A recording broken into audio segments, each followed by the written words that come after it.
Hello dear student, आज जो हम टॉपिक डिस्कस करने वाले हैं उसका नाम है application of पॉलीपोलाइडी in medicinal plants.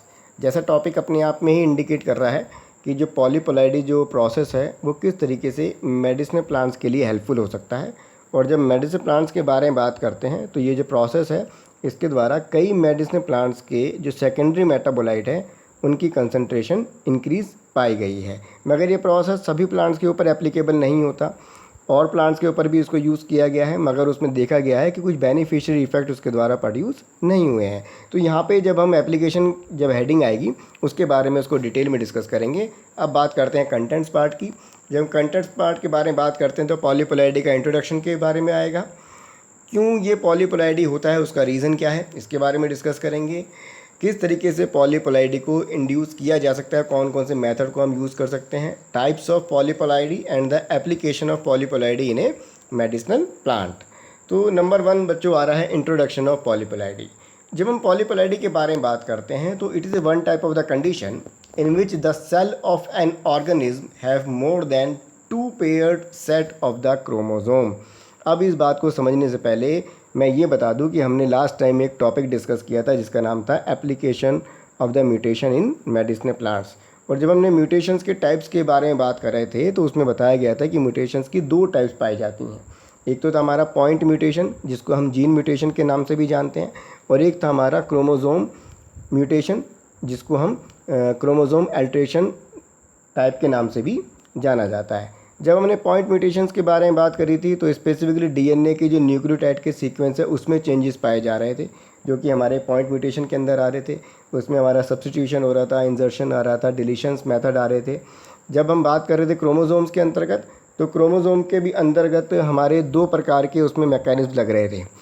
एक तो था क्रोमोसोम के साइज़ के अंदर चेंजेस पाया जा रहा था, वो जो साइज़ जो चेंजेस हो रहा था उसके कई मेथड हो सकते थे, जैसे कि उसमें डिलीशन आ रहा था, डुप्लीकेशन आ रहा था, ट्रांसलोकेशन आ रहा था, इंजर्शन आ रहे थे, एक्सेट्रा। और एक जो था क्रोमोसोम का म्यूटेशन जिसके अंदर जो नंबर ऑफ क्रोमोसोम्स थे उनके अंदर चेंजेस पाए जा रहे थे। अगर हम नंबर ऑफ क्रोमोसोम्स के बारे में बात कर रहे थे तो उसको एक हेडिंग्स के अंदर रखा गया था जिसका नाम है एन्यूप्लॉइडी, ANEUPLOIDY, एन्यूप्लॉइडी के अंतर्गत रखा गया था। यहाँ पे मैं स्पेसिफिक वर्ड यूज़ कर रहा हूँ, देयर इज ए इंक्रीज और decrease in the number of the chromosomes. अगर इस प्रकार की कंडीशन आती है तो वो एन्यूप्लॉइडी के अंदर आती है। मगर अगर क्रोमोसोम के सेट के अंतर्गत अगर चेंजेस पाए जाते हैं तो क्रोमोसोम के जो सेट्स होते हैं जो पेयर्ड में जो पाए जाते हैं अगर उनके नंबर में चेंजेस पाए जाते हैं तो वो जो कंडीशंस होती है वो कहलाती है यूप्लॉइडी, EUPLOIDY, यूप्लॉइडी। और उसी यूप्लॉइडी के अंतर्गत हमारा पॉलीपोलाइडी आएगा। तो मैंने आपको थोड़ी सी जानकारी दे दी है कि यूप्लॉइडी क्या होता है, एन्यूप्लॉइडी क्या होता है।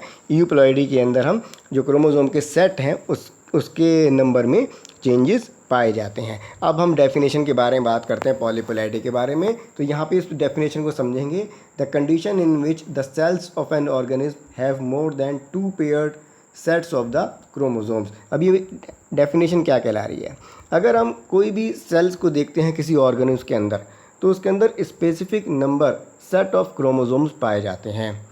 अगर उन नंबरों के अंदर चेंजेस पाए जाते हैं, अगर वो इंक्रीज़ होने लगते हैं तो उस कंडीशंस में हम उसको पॉलीपोलाइडी कंडीशंस कहते हैं। पॉलीपोलाइडी से भी पहले जैसे कि अगर एग्जांपल देते हैं कि अगर सेल है तो उसके अंदर मोस्टली डिप्लॉयड सेल्स होते हैं। डिप्लॉयड का मतलब क्या, 2n, इसका मतलब क्या होगा, 2 सेट ऑफ क्रोमोसोम उसके अंदर प्रेजेंट पाए जाएंगे।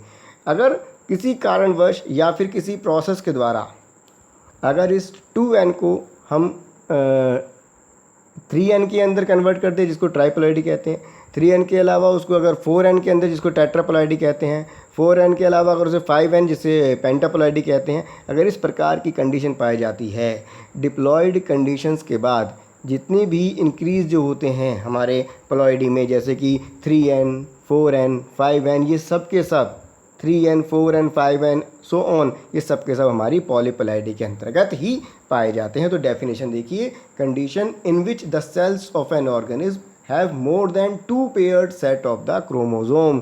2 paired set of the chromosome ये एक स्पेसिफिक कैरेक्टर हो जाता है सेल्स का स्पेसिफिक ऑर्गेनिज्म के अंदर। मोस्टली ऑर्गेनिज्म के अंदर 2 सेट ऑफ क्रोमोसोम्स ही पाए जाते हैं, जिसको डिप्लॉयड कंडीशन कही जाती है, जो कि होमोलोगस क्रोमोसोम्स कंटेन करते हैं। होमोलोगस का मतलब एक जैसे।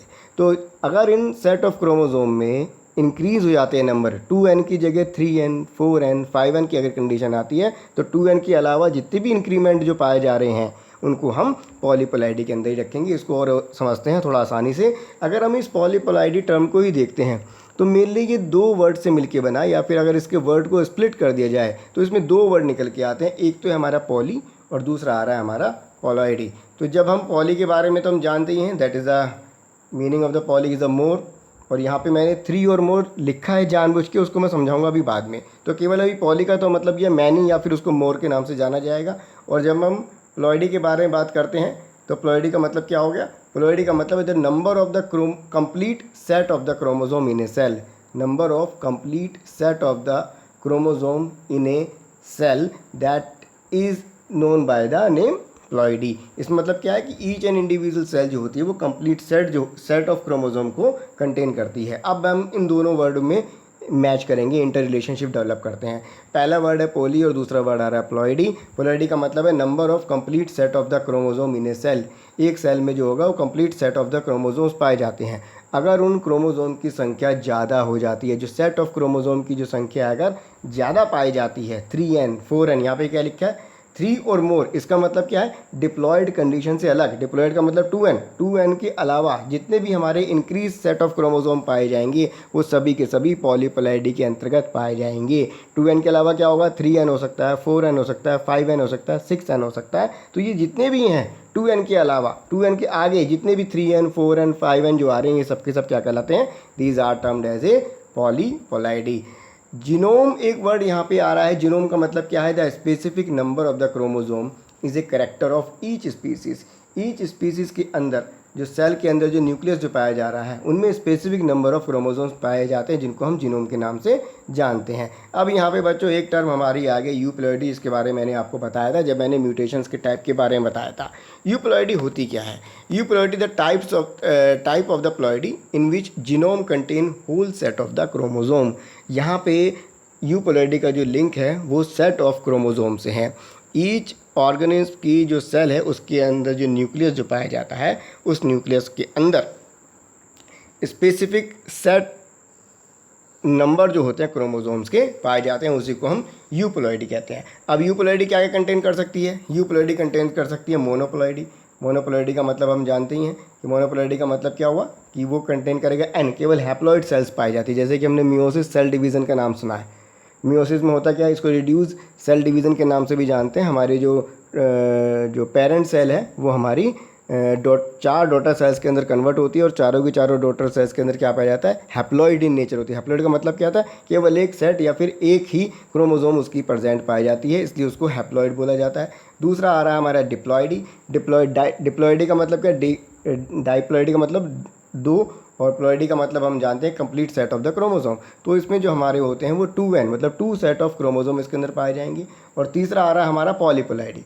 पॉलीपोलाइडी का नाम यहाँ पे क्यों लिखा गया? क्योंकि डिप्लॉइडी के बाद जितने भी हमारे, चाहे वो ट्रिप्लॉइडी है, टेट्राप्लॉइडी है, पेंटाप्लॉइडी है, हेक्साप्लॉइडी है, ऑक्टाप्लॉइडी है, जितने भी जो प्लॉइडी के आ रहे हैं 2n के बाद, वो सब के सब हमारे पॉलीपोलाइडी के अंतर्गत ही पाए जाएंगे। तो ये एक डेफिनेशन का पार्ट आ रहा है जिसको हम पॉलीपोलाइडी के नाम से जानते हैं।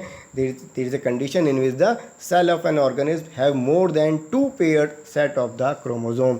2 paired set of the chromosomes का मतलब हो गया हमारा डिप्लॉयड कंडीशन। डिप्लॉयड कंडीशन के अलावा जितने भी हमारे increase set of chromosomes particular cell के न्यूक्लियस में जो पाए जा रहे हैं वो पॉलीपोलाइडी होगा।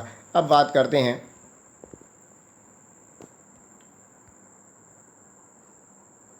Reason of पॉलीपोलाइडी। रीज़न ऑफ पॉलीपोलाइडी का मतलब कि पॉलीपोलाइडी के होने का कारण क्या है। जब हम पॉलीपोलाइडी के बारे में बात करते हैं तो पॉलीपोलाइडी का मेन जो एक्शन होता है वो सेल डिवीज़न प्रोसेस को अफेक्ट करने के लिए होता है। जैसे ही सेल डिवीज़न का जो प्रोसेस अगर अफेक्ट होता है तो पॉलीपोलाइडी प्रोड्यूस हो सकती है। तो सेल डिवीज़न को बच्चों समझने के लिए हमें मियोसिस और माइटोसिस के बारे में जानना जरूरी है। इसके बारे में आपको जानकारी होना जरूरी है, तभी आप पॉलीपोलाइडी के मैकेनिज्म को अच्छी तरीके से समझ सकते हैं। तो यहाँ पे मैंने आपको 2 हेडिंग दी है, ए और बी करके। ए जो है ड्यूरिंग मियोसिस और बी जो है ड्यूरिंग माइटोसिस। तो मैं मियोसिस और माइटोसिस के बारे में थोड़ा आपको बताता हूँ। मियोसिस क्या होता है, that is a reduce cell division. मैंने उसके ब्रैकेट में लिख भी दिया है। रिड्यूस सेल डिवीज़न का मतलब क्या है, जो वन डिप्लॉयड सेल्स है जिसको हम पेरेंट सेल्स के नाम से जानते हैं, उसके अंदर सेल डिवीज़न के प्रोसेस पाए जाते हैं। रेप्लिकेशन होगा, प्रोफेज होगा, मेटाफेज होगा, एनाफेज होगा, टेलोफेज होगा, फिर ये जितने ही प्रोसेस हैं ये सब के सब हमारे जो है सेल डिवीज़न के प्रोसेस पाए जाते हैं। तो ये इस कंडीशन में मियोसिस में होता क्या है कि ये रिड्यूस सेल डिवीज़न इसलिए बोला जाता है क्योंकि इसमें जो वन पेरेंट सेल है उसके द्वारा 4 डॉटर सेल्स की फॉर्मेशन होती हैं और चारों के चारों जो डॉटर सेल्स है वो हैप्लॉइड सेल्स होती हैं।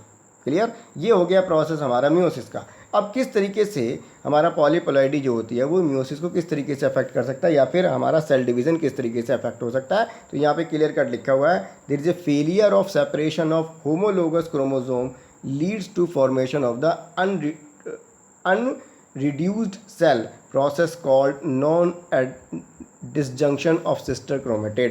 अब जरा इसको समझिए, ये जो ड्यूरिंग म्यूसिस जो हो रहा है, ये जो सेल डिवीज़न है, ये अफेक्ट किस तरीके से हो रहा है, यहाँ पे एक बहुत इंपॉर्टेंट बात लिखी है, non disjunction of the sister chromatid. Non disjunction का मतलब क्या हुआ, डिसजंक्शन का मतलब क्या होता है, डिसजंक्शन का मतलब होता है सेपरेशन। डिसजंक्शन का मतलब क्या है, सेपरेशन।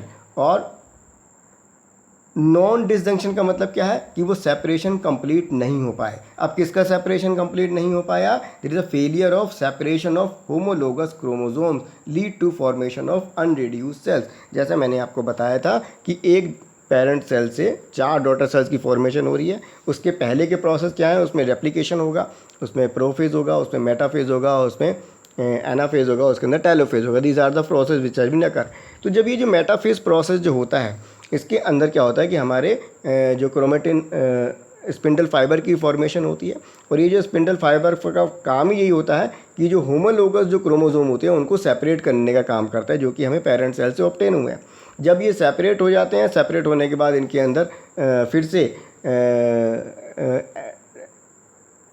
जो नेक्स्ट फेज जो होती है प्रोफेज में एनाफेज होगी, और एनाफेज के बाद टेलोफेज होगी, फिर जाके सेल की फॉर्मेशन होती है। तो ये जो स्पिंडल फाइबर जो बनता है ये हमारे होमोलोगस क्रोमोसोम को सेपरेट करने का काम करता है, और बाद में इनकी कॉइलिंग हो जाती है, जिसके बाद इनका सेल की फॉर्मेशन होती है। तो एक सेल से 4 साल की सेल की फॉर्मेशन होती है जो कि हैप्लॉइड सेल होती है। मगर इस कंडीशन में क्या होता है, the failure of separation of the homologous chromosome.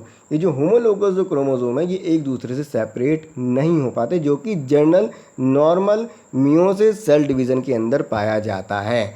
तो उस कंडीशन के अंदर जब क्रोमोसोम ही सेपरेट नहीं हो पाएंगे तो वो इंडिविजुअल 4 सेल के अंदर अटैच फॉर्म में नहीं पाए जाएंगे, उनके साथ वो उनमें के अंदर वो क्रोमोसोम जो हो हैप्लॉइड सेल के अंदर हमारा जो क्रोमोसोम है वो प्रेजेंट नहीं होता। तो केवल एक सेल के अंदर ही हमारे जो क्रोमोसोम्स हैं वो बंच में पाए जाएंगे, जो कि सेपरेट नहीं हो पाए हैं। अगर सेपरेट नहीं हो पाए हैं तो इसको क्या बोला जाएगा, non disjunction of the sister chromatid. तो ये जो रिड्यूस्ड फॉर्म होती है सेल डिवीज़न की, जिसको मियोसिस बोला जाता है, वो अनरिड्यूस रह जाती है। रिड्यूस कब कहलाएगी, जब एक पेरेंट सेल से 4 डॉटर सेल्स की फॉर्मेशन हो रही है। और अनरिड्यूस का मतलब क्या है, क्योंकि वो रिड्यूस फॉर्म में कन्वर्ट हो ही नहीं पाए, इस कंडीशन को ही हम पॉलीप्लॉइडी बोलेंगे। और पॉलीप्लॉइडी के अंदर होगा क्या कि इसमें 4n की फॉर्मेशन हो रही है। 4n का मतलब क्या है, टेट्राप्लॉइडी होगा। टेट्राप्लॉइडी होगा तो इसका मतलब क्या हुआ कि वो हमारा पॉलीप्लॉइडी है। तो जो डिप्लॉइड सेल से स्टार्ट होना था नॉर्मल सेल डिवीज़न, जो कि मियोसिस को फॉलो कर रहा था, उसके अंदर 4 सेल जो हैं हैप्लॉइड सेल्स की फॉर्मेशन होनी चाहिए थी। ये नॉर्मल सेल डिवीज़न प्रोसेस होता है मियोसिस के अंदर। मगर यहाँ पे हो क्या रहा है, यहाँ पे हो रहा है कि जो सेपरेशन प्रोसेस है क्रोमोसोम्स का वो नहीं हो पा रहा। उसकी वजह से जो पेरेंट सेल जो कि डिप्लॉयड हैं उनसे हमारे टेट्राप्लॉइडी सेल्स की फॉर्मेशन हो रही है। टेट्राप्लॉइडी का मतलब क्या हुआ कि उस सेल्स के अंदर हमारे 4 सेट ऑफ क्रोमोसोम्स प्रेजेंट रहेंगे। तो उस अगर जहाँ पर भी 4 सेट ऑफ क्रोमोसोम होंगे वो कंडीशन क्या कहलाएगी, पॉलीप्लॉइडी। ये मैंने आपको पहले ही बता दिया था डेफिनेशन के अंदर कि अगर डिप्लॉयड सेल्स है 2n है, 2n के अलावा अगर हमें जितने भी सेल्स हैं उनके क्रोमोसोम के सेट में अगर इंक्रीज पाया जा रहा है, वो 3n भी हो सकता है, वो 4n भी हो सकता है, वो 5n भी हो सकता है, सो ऑन, वो सारे के सारे हमारे पॉलीप्लॉइडी के अंदर आते हैं। तो that is the process called non disjunction of the sister chromatid responsible for the malfunctioning of the meiosis cell division and leads to the polyploidy. ये तो हो गई बात बच्चों मियोसिस के बारे में। अब बात करते हैं माइटोसिस के बारे में। माइटोसिस का प्रोसेस क्या होता है? माइटोसिस के प्रोसेस में होता क्या है कि जो हमारी जो डिप्लॉयड पेरेंट सेल्स हैं उसमें रेप्लिकेशन प्रोसेस होगा। रेप्लिकेशन प्रोसेस के बाद प्रोफेज, मेटाफेज, एनाफेज और टेलोफेज होगा, फिर सेल की फॉर्मेशन होती है। तो इस कंडीशन में होता क्या है माइटोसिस के अंदर कि इसमें जो सेल डिवीज़न के प्रोसेस का जो एंड रिजल्ट होता है there is a formation of the two daughter cells. तो जो डिप्लॉयड पेरेंट सेल है उसके द्वारा हमारे को जो ऑब्टेन होती है टू डॉटर सेल्स होती है और उनके अंदर किसी भी प्रकार का जेनेटिक वेरिएशंस नहीं पाया जाता। तो अगर 2n हमारे जो पेरेंट सेल है तो डॉटर सेल्स के अंदर भी हमारे डिप्लॉयड सेल्स की कंडीशन ही पाई जाती है। इसलिए इसको माइटोसिस सेल डिवीज़न के अंदर दो प्रकार के प्रोसेस को मेंशन किया गया है। पहला तो होगा हमारा डीएनए रेप्लिकेशन प्रोसेस, जैसा मैंने आपको बताया डिप्लॉयड सेल होगी तो डिप्लॉयड सेल्स के बाद अगर नॉर्मल सेल है तो उसके अंदर पहले रेप्लिकेशन प्रोसेस होगा, एक क्रोमोसोम से उसी की जैसी दूसरी क्रोमोसोम्स की फॉर्मेशन होती है। रेप्लिकेशन का मतलब ये डुप्लीकेट कॉपी की फॉर्मेशन होना। उसके बाद प्रोफेज होगा, मेटाफेज होगा, एनाफेज होगा और टेलोफेज के द्वारा हमारे डॉटर सेल्स की फॉर्मेशन। ये नॉर्मल प्रोसेस है। मगर अगर पॉलीपोलाइडी होता है उन स्पीसीज़ में जिसमें माइटोसिस सेल डिवीज़न पाया जा रहा है तो उसमें क्या डिफरेंस होता है नॉर्मल सेल डिवीज़न में और नॉर्मल सेल के सेल डिवीज़न में और उस सेल में जिसमें पॉलीपोलाइडी इंड्यूस की गई है? अंतर ये होता है कि पहला पॉइंट तो कॉमन है कि डीएनए रेप्लिकेशन तो पाया जाएगा। डीएनए रेप्लिकेशन हमारे नॉर्मल सेल के अंदर भी, सेल डिवीज़न के अंदर ही पाया जा रहा है। अगर हम पॉलीपोलाइडी इंड्यूस करते हैं तो उसमें भी डीएनए रेप्लिकेशन तो पाया जाएगा। मगर यहाँ पे एक इंपॉर्टेंट पॉइंट आ रहा है जो कि डिफरेंस क्रिएट कर रहा है, स्पिंडल फाइबर फॉर्मेशन इनहिबिशन। जो हमारे जो स्पिंडल फाइबर्स होते हैं वो मेनली क्या काम करते हैं? वो जो क्रोमोसोम्स हैं, क्रोमोसोम्स को सेपरेट करने का काम करेंगे। अलाइन करेंगे पहले सेंटर में और सेंटर में लाने के बाद उसको वो सेपरेट करते हैं। बीच में से जो हमारा जो क्रोमोसोम्स का जो पार्ट होता है उसको वो सेपरेट करते हैं और फिर जाके वो सेल की फॉर्मेशन पाई जाती है। तो यहाँ पे अगर सेपरेशन ही नहीं हो पा रहा है क्रोमोसोम्स का तो किसी भी तरीके से कंप्लीट सेट ऑफ क्रोमोसोम हमें ऑब्टेन नहीं हो पाएंगी हमारी डॉटर सेल्स के अंदर। अगर कंप्लीट सेट ऑफ क्रोमोसोम नहीं पाया जा रहा तो इसका मतलब क्या है कि वो हमारी पॉलीपोलाइडी कंडीशन को क्रिएट करेगा। जैसे कि इसमें एंड रिजल्ट क्या है? 2n डिप्लॉयड सेल जो पेरेंट है उसके द्वारा 2 डॉटर सेल्स की फॉर्मेशन है जो कि डिप्लॉयड इन नेचर है। मगर अगर ये कंडीशन चेंज हो गई है, स्पिंडल फाइबर की फॉर्मेशन नहीं हो रही है, तो उसका रिजल्ट क्या रहेगा? उसका रिजल्ट ये रहेगा कि जो हमारा जो डिप्लॉयड सेल है क्रोमोसोम सेपरेट ही नहीं हो पाए। डीएनए रेप्लिकेशन तो हो गया है, सेम टाइप की जो डुप्लीकेट जो क्रोमोसोम है वो तो बन गया है, मगर वो आपस में सेपरेट नहीं हो पाए। तो जो सेल जो बनेगी, एंड प्रोडक्ट की जो फॉर्मेशन जो होगी उसके अंदर टेट्रापोलाइडी सेल्स की फॉर्मेशन होगी। अगर टेट्रापोलाइडी सेल्स की फॉर्मेशन हो रही है बच्चों तो इसका मतलब इंडिकेट क्या हो रहा है कि उसमें पॉलीपोलाइडी इंड्यूस हो चुकी है। तो ये स्पेसिफिक टाइप के रीज़न हैं जिनके द्वारा पॉलीपोलाइडी जो है सेल डिवीज़न को अफेक्ट कर सकती है। अब बात करते हैं कौन कौन से मेथड हैं जिनके द्वारा पॉलीपोलाइडी को इंड्यूस किया जा सकता है। मेनली 3 टाइप के मेथड मेंशन किए गए हैं। एक तो है स्पॉन्टेनियस मेथड। जब हम स्पॉन्टेनियस मेथड के बारे में बात करते हैं इसको हम नेचुरल मेथड के नाम से भी जानते हैं। तो ये प्रकृति के द्वारा या फिर नेचर के द्वारा ऑटोमेटिक होने वाला प्रोसेस है। ठीक। नंबर 2 जो आ रहा है फिजिकल एजेंट। कई प्रकार के जो ऐसे एजेंट्स हैं जिनको यूज़ करके हम पॉलीपोलाइडी को इंड्यूस कर सकते हैं। उसके अंदर एक्सरे आ गया, टेम्परेचर आ गया या फिर सेंट्रीफिकेशन आ गया। और जो तीसरा जो मेथड है जिसका नाम है केमिकल मेथड, या फिर जिनके अंदर हम केमिकल रिएजेंट्स को यूज़ करते हैं या फिर केमिकल एजेंट्स को यूज़ किया जाता है। इसमें सबसे पहले इंपॉर्टेंट ही मैंने लिखा है कॉल्चिसिन। ठीक। ये एक इम्पॉर्टेंट एक्टिव कॉन्स्टिट्यूएंट है ड्रग का, जिसको हम ड्रग का नाम है कॉल्चिकम। इसका जो बोटानिकल नाम होता है colchicum luteum. It is a species जो है इसकी ल्यूटियम है और इसके द्वारा ही पॉलीपोलाइडी को इंड्यूस किया जा सकता है। कई प्लांट के जो एग्जांपल आएंगे वो कॉल्चिसिन से रिलेटेड होंगे। इसके अलावा जो केमिकल एजेंट है सल्फानिलामाइड है, विरेट्रीन है, हेक्साक्लोरोसाइक्लोहेक्सेन है और मर्क्यूरी क्लोराइड है। So this is the sum of the list of the chemical agent which are able to produce the polyploidy into the medicinal plants. अब बात करते हैं इंपॉर्टेंट वन, मैंने एरो करके मेंशन किया गया कॉल्चिसिन का, कि कॉल्चिसिन किस तरीके से पॉलीपोलाइडी को इंड्यूस करता है मेडिसिनल प्लांट्स के अंदर। ये बहुत इंपॉर्टेंट है, समझना जरूरी है। इसका जो मेन जो मैकेनिज्म लिया गया है वो माइटोसिस से लिया गया है। जो माइटोसिस सेल डिवीज़न है उससे उसको मैकेनिज्म को लिया गया, उसको ज़रा समझते हैं। यहाँ पे आप देखिए वही बात आ रही है कि जब हम माइटोसिस के बारे में बात कर रहे हैं, यहाँ पे मैं मियोसिस की बात नहीं कर रहा हूँ, यहाँ पे मैं माइटोसिस के बारे में बात कर रहा हूँ। तो माइटोसिस में क्या बताया था कि अगर पॉलीपोलाइडी इंड्यूस होगी तो सेल डिवीज़न को अफेक्ट करेगी। सेल डिवीज़न हमारा माइटोसिस है, और माइटोसिस में होगा क्या कि डीएनए रेप्लिकेशन तो पाया जाएगा, मगर जो स्पिंडल फाइबर की फॉर्मेशन है उसके साथ हमारा जो कोल्चिसिन है वो इंटरफेरेंस क्रिएट कर देगा, स्पिंडल फाइबर की फॉर्मेशन को अफेक्ट कर देगा। अब ये होता किस तरीके से, इसको समझिए। यहाँ पे मैंने इसको समझाने की कोशिश करी है, इधर आप समझिएगा कि कोल्चिसिन जो है, केमिकल एजेंट लिखे हैं सारे के सारे जो कि भी मैंने आपको बताया। कोल्चिसिन के बारे में बात करते हैं। मैकेनिज्म क्या है, it interfere with the spindle formations. ठीक, स्पिंडल फॉर्मेशन को अफेक्ट करेगा, और ये किसके अंदर पाया जा रहा है, that has been occur into the mitosis cell division. Mitosis cell division के अंदर ये पाया जा रहा है। तो माइटोसिस का मतलब क्या है कि जो डिप्लॉयड सेल्स है उससे डॉटर सेल्स बनेगी, और वो 2 डॉटर सेल्स होंगी, और उनके अंदर भी डिप्लॉयड जेनेटिक कैरेक्टर ही प्रेजेंट रहेंगे। अब यहाँ पे 2 कंडीशन है, पहले मैं एरो बना देता हूँ। 2 कंडीशन है। 2 कंडीशन क्या बता रही है, एक तो नंबर 1 है, ये नंबर 1 क्या बता रहा है, नंबर 1 जो बता रहा है ये हमारा नॉर्मल सेल को इंडिकेट कर रहा है। नॉर्मल सेल है जिसको हम नॉर्मल सेल है जिसके न्यूक्लियस के अंदर हमारे डिप्लॉयड क्रोमोसोम सेट प्रेजेंट है, जिसको हम 2n के नाम से जानते हैं। ये हमारी पेरेंट सेल है, और इस पेरेंट सेल के अंदर ही cell division, mitotic cell division पाया जाएगा, और उसके रिजल्ट में हमको 2 डॉटर सेल्स की फॉर्मेशन होगी। हमको 2 डॉटर सेल्स की फॉर्मेशन हो रही है। तो 2 डॉटर सेल्स के अंदर भी 2n क्यों लिखा गया, क्योंकि जो 2 डॉटर सेल्स हैं उनमें भी डिप्लॉयड जीनोम की प्रेजेंस है। डिप्लॉयड का मतलब क्या हुआ, इसके अंदर भी 2 सेट ऑफ क्रोमोसोम प्रेजेंट रहेंगे। ये तो नॉर्मल प्रोसेस हो गया, मगर बच्चों हो क्या रहा है, अब हम जो बात कर रहे हैं पॉलीपोलाइडी के बारे में, नंबर 2 को ध्यान दीजिएगा।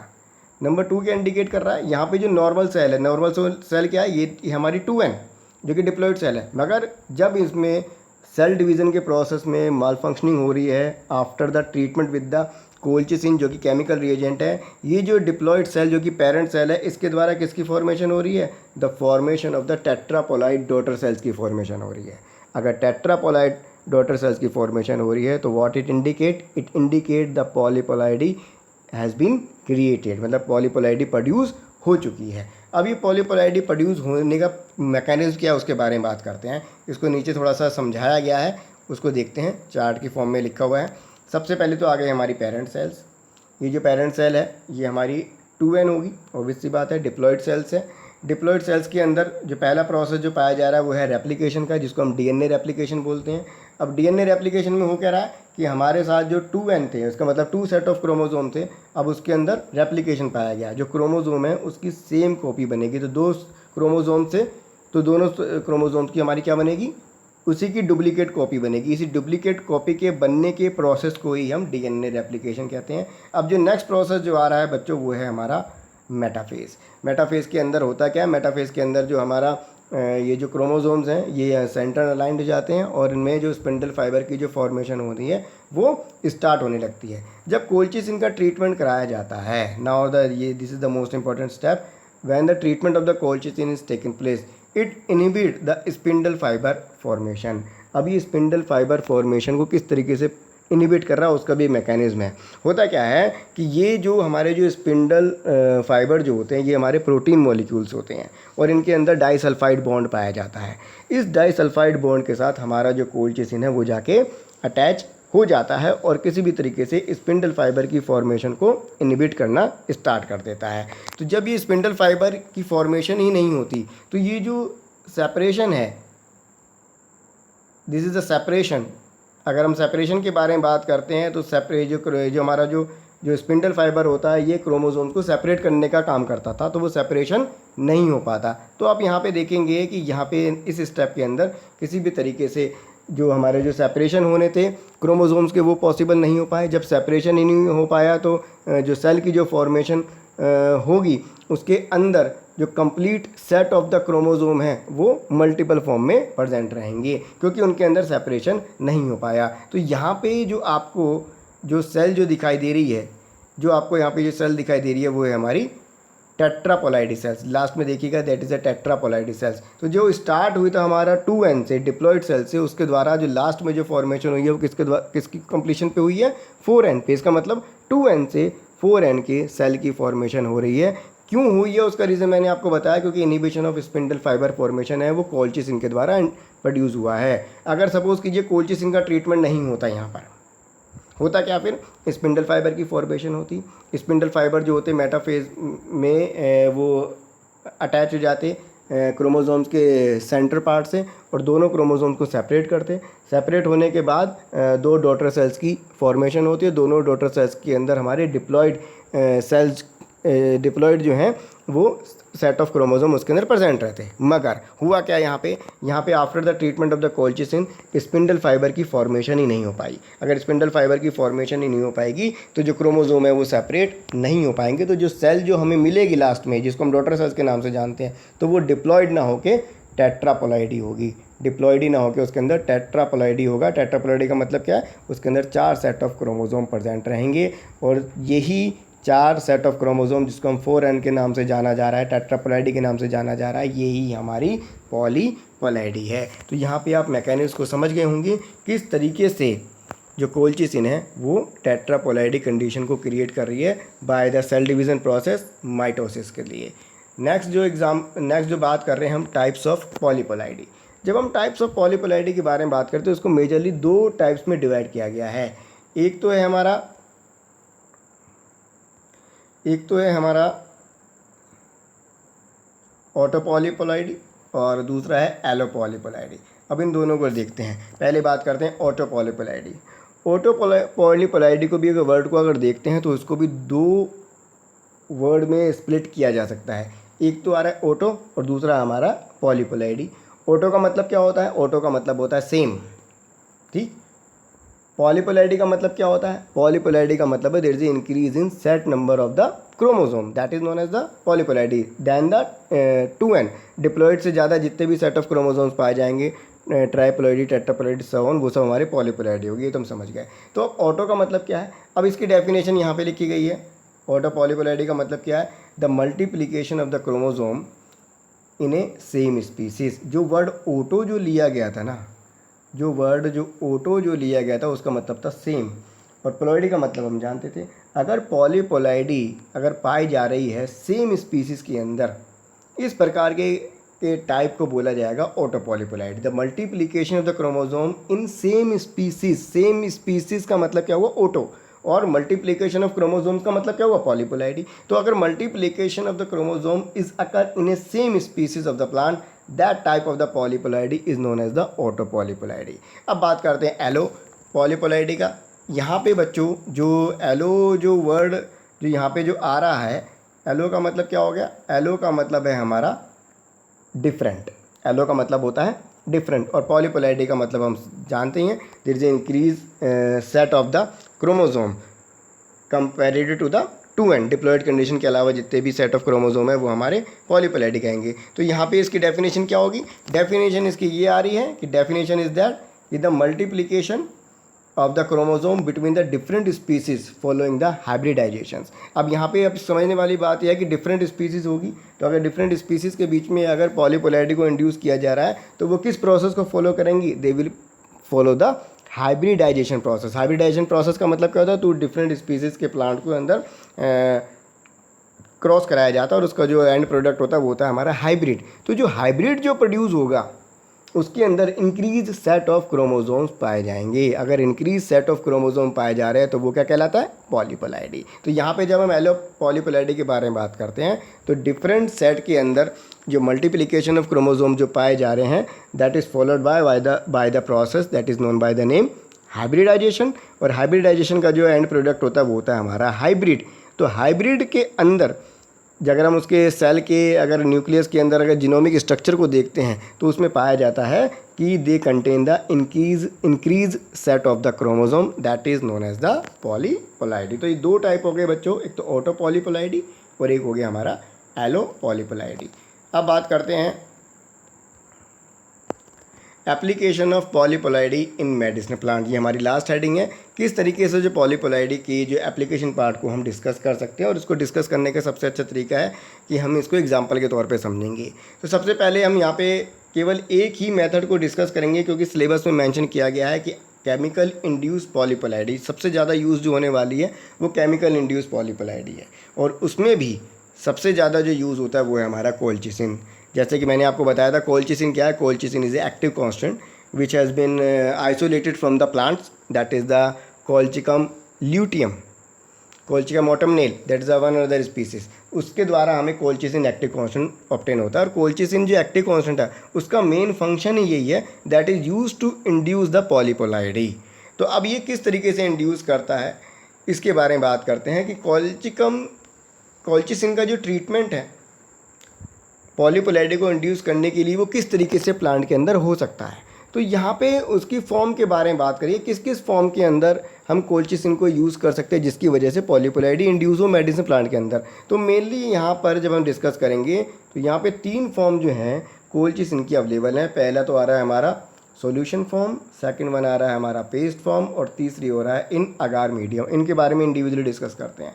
जब हम फॉर्म के बारे में बात करते हैं तो सॉल्यूशन फॉर्म अपने आप इंडिकेट कर रहा है, अगर कोल्चिसिन को हम सॉल्वेंट के अंदर डिज़ोल्व करते हैं तो वो जो सॉल्वेंट जो बनेगा वो हमारा कोल्चिसिन सॉल्वेंट होता है। इन्हें पर्टिकुलर और स्पेसिफिक कंसंट्रेशन में उसको डिज़ोल्व करना पड़ता है। पेस्ट फॉर्म में अगर हम कोल्चिसिन के पेस्ट को प्रोड्यूस करते हैं तो वो पेस्ट फॉर्म में होगा, उसको अप्लाइड किया जाएगा मेडिसिन प्लांट्स के अंदर। और तीसरा जो आ रहा है इन अगार मीडियम, अगार मीडियम में कंसंट्रेशन जो होती है कोल्चिसिन की वो अप्लाइड की जाती है for the induction of the for the production of the पॉलीपोलाइडी। Specifically हम प्लांट टिश्यू कल्चर के अंदर बात कर रहे हैं यहाँ पर। तो जो प्लांट टिश्यू कल्चर के अंदर जो कोल्चिसिन की जो कंसंट्रेशन है वो ऐड की जाती है जिसकी वजह से पॉलीपोलाइडी को इंड्यूस किया जा सकता है।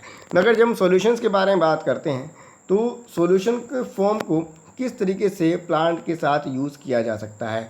तो पहला जो पॉइंट आ रहा है सॉल्यूशन के फॉर्म में, हम इसमें करेंगे क्या कि प्लांट के सीड को लेंगे। कोई मेडिसिन प्लांट्स है, सपोज़ कीजिए उस कोई मेडिसिन प्लांट है, उसके अंदर पॉलीपोलाइडी को इंड्यूस करना है तो उसके सीड को लिया जाएगा और उस सीड को जो कोल्चिसिन का जो सॉल्वेंट है, जो सॉल्यूशन है, उसके अंदर उसको सोट करके रख देंगे।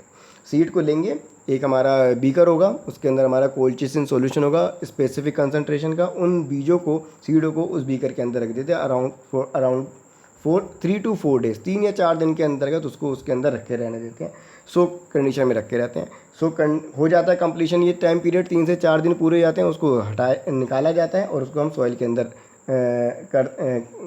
उसको प्रोपेगेट करते हैं जिससे कि उसमें जर्मिनेशन प्रोसेस स्टार्ट होता है। तो जो प्लांट जो प्रोड्यूस होते हैं उनके अंदर पॉलीपोलाइडी इंड्यूस होती है। ये एक मेथड हो गया। दूसरा जो मेथड जो आ रहा है वो है सॉइल ट्रीटमेंट। सॉइल ट्रीटमेंट का मतलब क्या है कि जिस मेडिसिन प्लांट के अंदर पॉलीपोलाइडी को इंड्यूस करना है वहाँ पे जिस सॉइल के अंदर वो कल्टीवेटेड प्लांट है उस सॉइल को जो ट्रीटमेंट होता है वो हम सॉल्यूशन के साथ कर देंगे जिसमें हमारा कोल्चिसिन डिसॉल्व है। तो हमारी जो सॉइल होगी वो कोल्चिसिन सॉल्यूशन से मॉइस्ट हो जाएगी। ये जो मॉइस्ट जो कंपोनेंट है they will be absorb from the plants via the root and they can able to produce the polypolyidi. So this is the various type of the, we can say, the form or the method by which the polypolyidi can be induced or the produced by the colchicine. Next यहाँ पे जो हम discuss कर रहे हैं example जो आएंगे वो केवल कोल्चिसिन से ही रिलेटेड है कि कोल्चिसिन का इफेक्ट इन प्लांट्स के ऊपर इस्टेब्लिश हो चुका है। तो इफेक्ट क्या है उनके बारे में बात करते हैं। पहले तो मैं आपको ये बता दूं कि हर एक प्लांट्स के अंदर कोल्चिसिन के द्वारा पॉलीपोलाइडी इंड्यूस की गई है। और पॉलीपोलाइडी इंड्यूस करने का मतलब क्या है, जो हमारी जो normal cell of the plant थी जो कि डिप्लॉयड कंडीशन में पाई जा रही थी उसको टेट्रापोलाइडी के अंदर कन्वर्ट किया गया है with the help of the colchicine treatment. जब कोल्चिसिन का ट्रीटमेंट कराया गया तो जो 2n डिप्लॉयड नॉर्मल सेल थी उसने सेल डिवीज़न में इंटरप्शन क्रिएट किए। उसके बाद हुआ क्या कि वो जो 2n नॉर्मल सेल्स थी, डिप्लॉयड सेल्स थी, वो टेट्रापोलाइड सेल्स के अंदर कन्वर्ट हुई। अगर टेट्रापोलाइड सेल्स आ रही तो सेल प्रोड्यूस होगी तो वो क्या कंटेन करेगी, वो क्या कहलाएगी, वो हमारी कहलाती है पॉलीपोलाइडी। अब बात करते हैं हम सबसे पहले एग्जाम्पल के बारे में। सबसे पहले जो एग्जाम्पल आ रहे हैं वो हमारे रिलेटेड है हमारे अल्कोलॉइडल ड्रग्स के द्वारा। बहुत सारी अल्कोलॉइडल ड्रग के ऊपर कोल्चिसिन के ट्रीटमेंट के इफ़ेक्ट को चेक किया गया है, उसके इफ़ेक्ट को जाना है क्या इफ़ेक्ट उसके ऊपर प्रोड्यूस हो रहे हैं। तो मोस्टली अल्कोलॉइडल ड्रग जो है वो मेडिसिनल ड्रग्स हैं। इंडिविजुअली डिस्कस करते हैं। सबसे पहले हमारी जो ड्रग आ रही है लोबेलिया आ रही है और लोबेलिया जो ड्रग है अल्कोलॉइड के अंतर्गत आती है और मेनली लोबेलिया का जो फंक्शन है वो रेस्पिरेटरी स्टिमुलेंट की फॉर्म में पाया जाता है। इसके अंदर कई प्रकार के एक्टिव कॉन्स्टेंट पाए जाते हैं, लोबेलिन पाया जाता है इसके अंदर, जिसकी वजह से ये एक्शन प्रोड्यूस होता है। तो पाया गया है कि अगर लोबेलिया ड्रग के ऊपर अगर हम कोल्चिसिन के द्वारा पॉलीपोलाइडी इंड्यूस कराते हैं तो उसकी जो एक्टिव कॉन्स्टिट्यूएंट है लोबेलिन, उसकी कंसंट्रेशन इंक्रीज पाई गई है। दूसरी जो ड्रग आ रही है वो है हमारी cinchona drug, well popular drug है। Cinchona succirubra, cinchona calisaya, cinchona ledgeriana, rubiaceae family का प्लांट है। क्विनिन, क्विनिडीन, सिंकोनिडीन इसके एक्टिव कॉन्स्टेंट पाए जाते हैं। और कई प्रकार के इसके अंदर फार्माकोलॉजिकल और मेडिसिनल एक्टिविटी जो है इसके अंदर प्रोड्यूस होती हैं। मेन तो हम इसके बारे में जानते हैं, एंटी मलेरियल इफेक्ट इसके द्वारा प्रोड्यूस होता है। तो अगर सिंकोना के अंदर कोल्चिसिन के द्वारा अगर पॉलीपोलाइडी इंड्यूस होती है, जो इंड्यूस कराई गई थी, उससे इसके जो फाइटोकॉन्स्टेंट की जो कंसंट्रेशन है वो ज़्यादा पाई जाती थी। नेक्स्ट जो ड्रग आ रही है वो है हमारी बेलाडोना। जब हम बेलाडोना के बारे में बात करते हैं, एट्रोपा बेलाडोना एट्रोपा बेलाडोना इसका बोटानिकल नेम है। सोलेनेसी फैमिली का ये प्लांट है। एट्रोपिन मेजर एक्टिव कॉन्स्टेंट पाया जाता है। ट्रोपेन एल्कोलॉइड इसके अंदर मेजर केमिकल कैटेगरी पाई जाती है। पैरासिम्पैथोलाइटिक इफेक्ट इस ड्रग के द्वारा प्रोड्यूस होते हैं। तो इन जो एट्रोपिन की जो कंसंट्रेशन है, जो हमारे ट्रोपेन एल्कोलॉइड की जो कंसंट्रेशन है, वो after the treatment with the colchicine it has been found increase. तो इस ड्रग के अंदर भी हमें बेनिफिशियल इफेक्ट प्रोड्यूस हुए। One more drug that is opium drug. Opium drug is a very popular drug. Isoquinoline alkaloid इसके अंदर present रहेंगे। इसके अंदर पेपावेरम सोमनिफेरम इसका बोटानिकल नेम है। पेपाविरेसी फैमिली का प्लांट होता है। जनरली अगर ओपियम के बारे में बात करते हैं तो नारकोटिक ड्रग के अंदर आएगा।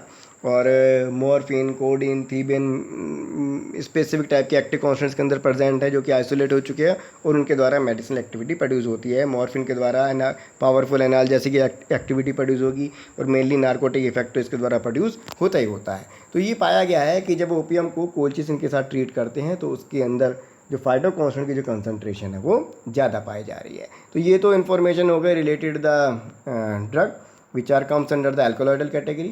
Now we come to the another example. The some of the example which has been taken from the glycoside. और ग्लाइकोसाइड में भी कार्डियक ग्लाइकोसाइड्स के लिए गए हैं। तो इसमें एक ड्रग आ रही है हमारी स्किल। जब हम स्किल के बारे में बात करते हैं तो स्किल के अंदर ये पाया गया है कि उसके ऊपर अगर हम इसके प्लांट्स के ऊपर अगर हम कोल्चिसिन का ट्रीटमेंट कराते हैं तो increase concentration of active compound यहाँ पे ऑब्जर्व की गई है। मतलब कि जो स्किल के अंदर जो एक्टिव कॉन्स्टेंट है उनकी कंसंट्रेशन ज़्यादा पाई गई है। अब यहाँ पे इंटरेस्टिंग आ रहा है, दो ड्रग आ रही हैं डिजिटैलिस लनाटा और डिजिटैलिस पर्पूरिया। दोनों ही हमारी डिजिटैलिस ड्रग की स्पीसीज़ हैं, डिजिटैलिस लनाटा एंड डिजिटैलिस पर्पूरिया। मगर जब हम इन दोनों ड्रग के ऊपर जब हम कोल्चिसिन के ट्रीटमेंट को ऑब्जर्व करते हैं तो उसमें इफ़ेक्ट जो हैं वो अलग अलग आते हैं। जैसे डिजिटैलिस लनाटा में पाया गया है there is a slight increase in the concentration of lanatoside A and lanatoside B. Lanatoside A और लेनेटोसाइड बी जो है ये एक्टिव कॉन्स्टेंट है जो कि डिजिटैलिस लनाटा के अंदर पाए जाते हैं। ठीक, तो इनकी कंसंट्रेशन तो बढ़ गई। मगर जब हम डिजिटैलिस पर्पूरिया के बारे में बात करते हैं तो ये पाया गया है कि जो टोटल ग्लाइकोसाइड जो डिजिटैलिस पर्पूरिया के अंदर होते हैं उनकी कंसंट्रेशन कम हो जाती है अगर उनका ट्रीटमेंट हम कोल्चिसिन के साथ करते हैं। तो दो ड्रग हैं जो कि एक ही जीनस से बिलोंग कर रही हैं, दो स्पीसीज़ हैं जो कि एक ही जीनस से बिलोंग कर रही हैं। डिजिटैलिस जीनस है, लेनाटा स्पीसीज़ और पर्पूरिया स्पीसीज़ है। लेनाटा पे तो बेनिफिशियल इफेक्ट प्रोड्यूस कर रही है, कंसंट्रेशन में इंक्रीज़ कर रहा है कोल्चिसिन। मगर ये पाया गया है कि पर्पूरिया में टोटल ग्लाइकोसाइड हैं वो इससे कम हो रहे हैं। तो ये एक इंटरेस्टिंग एग्जांपल है। नेक्स्ट एग्जांपल आ रहा है हमारा, वो है हमारा कैनाबिस प्लांट, जिसको हम हैम्प या फिर भांग के नाम से भी जानते हैं। It is found that there is increase concentration of the cannabis plant active constant which be found occur when they have been treated with the colchicine. and the last जो प्लांट आ रहा है वो हमारा ओपियम प्लांट आ रहा है। हालांकि opium plant को हमने ऊपर भी डिस्कस कर ही लिया था, तो इसका समझ लीजिए फिर से ये रिपीट हो गया है कि ओपियम प्लांट की कंसंट्रेशन जो है वो एक्टिव कॉन्स्टेंट की जो कंसंट्रेशन है वो इंक्रीज़ हो रही है after the treatment with the colchicine. तो यहाँ पे आप कई प्रकार के beneficial effects as well as disadvantage effect of the colchicine आपने मेडिसिन प्लांट के संदर्भ में हमने यहाँ पे एग्जांपल की फॉर्म में डिस्कस कर ली हैं। तो बच्चों, जैसा मैंने आपको स्टार्टिंग में बता दिया था कि जब हम बात करते हैं पॉलीपोलाइडी के बारे में तो पॉलीपोलाइडी के हमेशा मेडिसिन प्लांट पे, हर एक मेडिसिन प्लांट पे एडवांटेजेस इफेक्ट आए ये ज़रूरी नहीं है। उसके द्वारा डिसएडवांटेजेस इफेक्टिव प्रोड्यूस हो सकते हैं। जैसे कि हमारे एग्जांपल आ रहा था यहाँ पे सामने लिखा हुआ है डिजिटलिस परपूरिया, तो टोटल ग्लाइकोसाइड की कंसंट्रेशन यहाँ पे कम भी पाई गई है, जबकि डिजिटलिस लैनाटा में स्लाइटली इंक्रीज हुआ है लेनेटोसाइड ए और लेनेटोसाइड बी की कंसंट्रेशन। तो यहाँ पे एक एग्जांपल यहाँ पे आते हैं कि हर एक प्लांट के ऊपर ये एप्लीकेबल करते हैं, तो जरूरी नहीं कि 100% हमें सक्सेसफुल रेट ही मिले।